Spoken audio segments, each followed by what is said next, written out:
Morning and welcome back to this series of tutorials on plant simulation.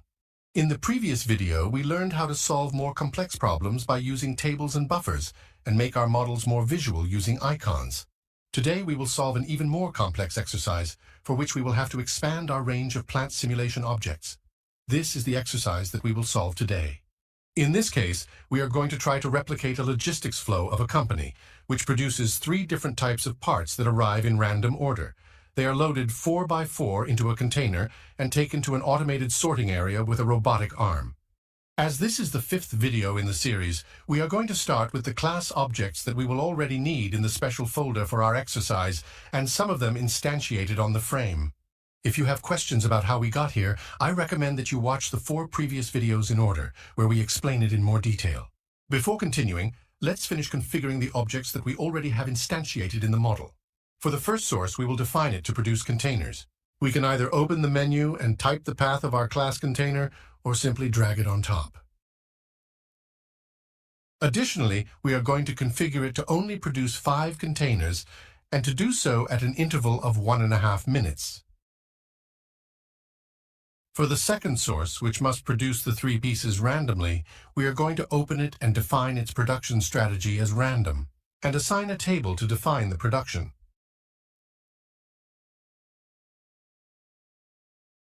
In this table, we will write, in the first column, the path of the classes that we want to produce. In the second column, the frequency with which we want each one to be created, and the quantity in the third, in case we want to produce it in batches, as well as the name if we wanted to change it. In our case, we have already defined a different parent for each type of part, so we can directly drag each of the classes one by one to a different row, and we will assign them to all the same frequency of 33%, and a batch of 1. On the other hand, we have created 3 different parents, so we can differentiate them by color. In my case, I have deactivated the vector graphics of each of them, and I have edited their icons so that they have colors according to their name. Likewise, I have also disabled the vector graphics of the container. With these objects defined, let's move on with the rest. The first thing we will need is an object that allows us to load the pieces into a container. To do this, we will use the AssemblyStation object from the Material Flow folder.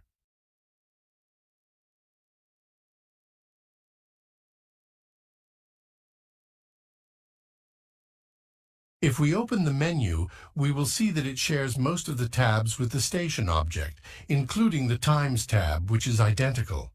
But we also have the Attributes tab, where we can configure how this union of parts will be. If we leave the configuration as is, the AssemblyStation would wait for there to be an MU in each of the objects before it.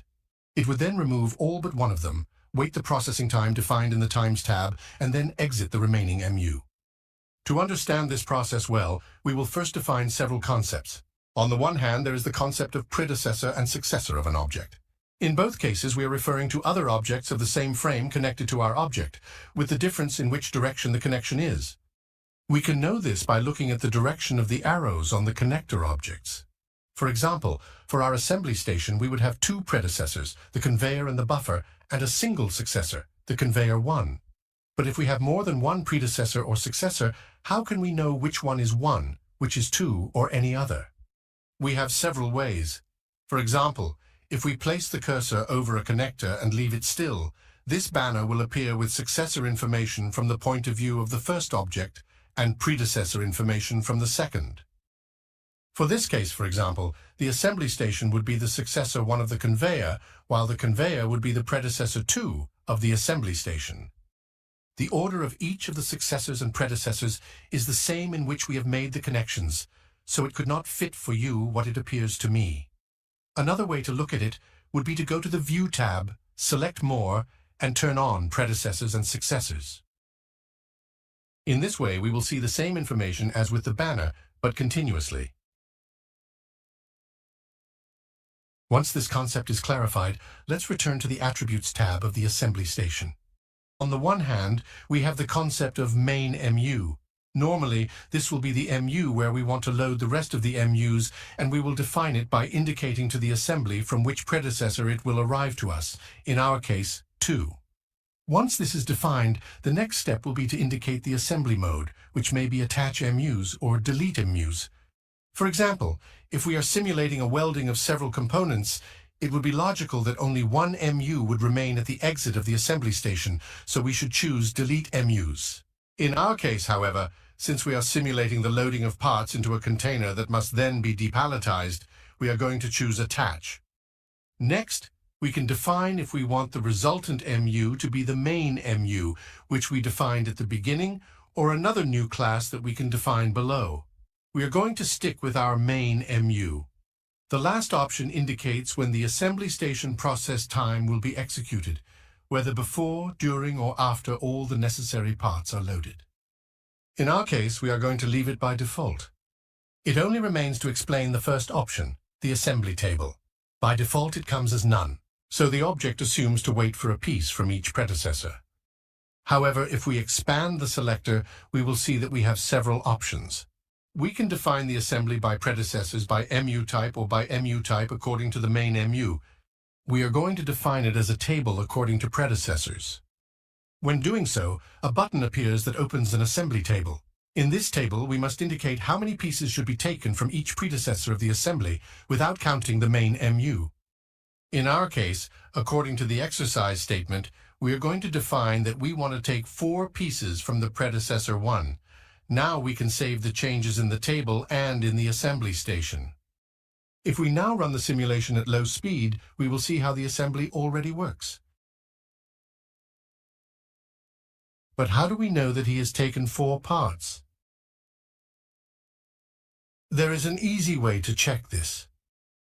If we open the container menu and go to View Contents, we will see a table with the paths of the 4 instances that are loaded on top of the container. So why do we only see 1? To understand it, let's go to the container icon editing. We right-click on the parent and then edit icons. Until now, we had only seen the Edit tab. Now let's pay attention to the Animation tab. Here we will define the animation points. These points represent where the contents of the object are to be graphically positioned. By default, there will always be a point in the center, so all the contents of the container will be represented on top of each other at that point. Let's define 4 different points to see how they look. First, we select Move, and move the point we already have to a corner, and then we select Point again, and we will define the other 3. We apply the changes and do the same with the weighting icon.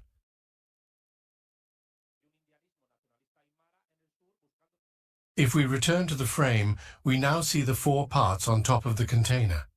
Once the assembly station is defined, we are going to instantiate a dismantle station at the end of the conveyor to depalletize the container parts.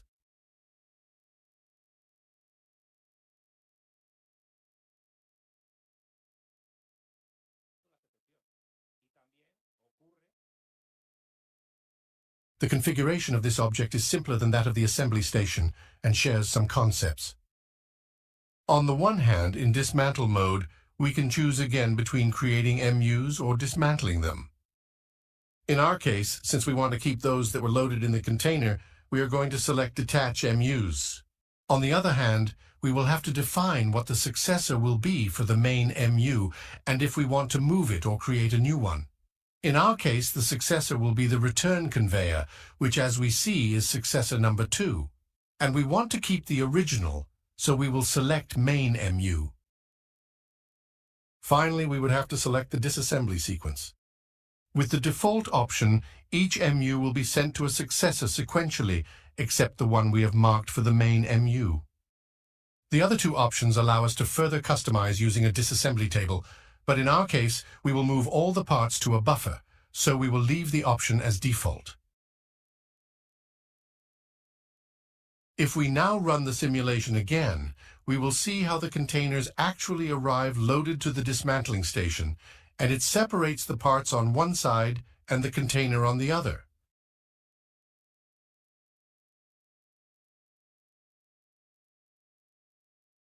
Now we only have to put the robotic arm to classify each part in its corresponding station. For this, we are going to use the Pick-and-Place object.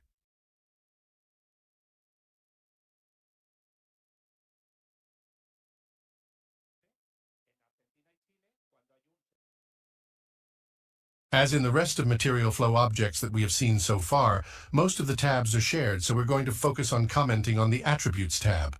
Here we can configure both the robot's movements and the times. On the one hand, we have the general part loading and unloading times regardless of the location, which we can define here at the bottom. The MU conveying direction dropdown basically affects at an icon level, so for now we will leave it as default. We can also define its capacity, which we will leave in a single part and default position parameters. What is interesting, however, are the angle and timetables. Both are filled automatically when we make the connection with the predecessors and successors of Pick and Play. But in the case of angles, if we later modify the position in the frame of any of these objects, we would have to edit this table manually. In the timetable, we will define how many seconds the turn should last from each position to the others. As we see, in this case, Plant Simulation has also made us a default proposal. We can edit these times one at a time or modify the time factor here so that all times go up or down at the same time. In our case, we are going to define a time factor of 0.2 so that the whole set moves faster. If we run the simulation now and move forward a little in time, we will see that the robot does indeed move the pieces to the different stations, but it is not able to classify them by color. To modify this, we must go to the Exit tab of the Pick and Place object and select MU Attribute as the strategy. We apply the changes and we will select String as the attribute type. We will then reapply the changes and we will open the table to specify that it be guided by the name attribute and assign a successor to each type of part. As with the previous cases, the successor associated with each color will depend on the order in which you have made the connections, so it may be different from mine. We save the changes and simulate again. With this last step, we have finished modeling the process. When simulating, we will see how, in fact, the robot classifies each piece at the corresponding station. In the next video, we'll expand this exercise with more objects to create a more complex flow. Greetings, and until the next video.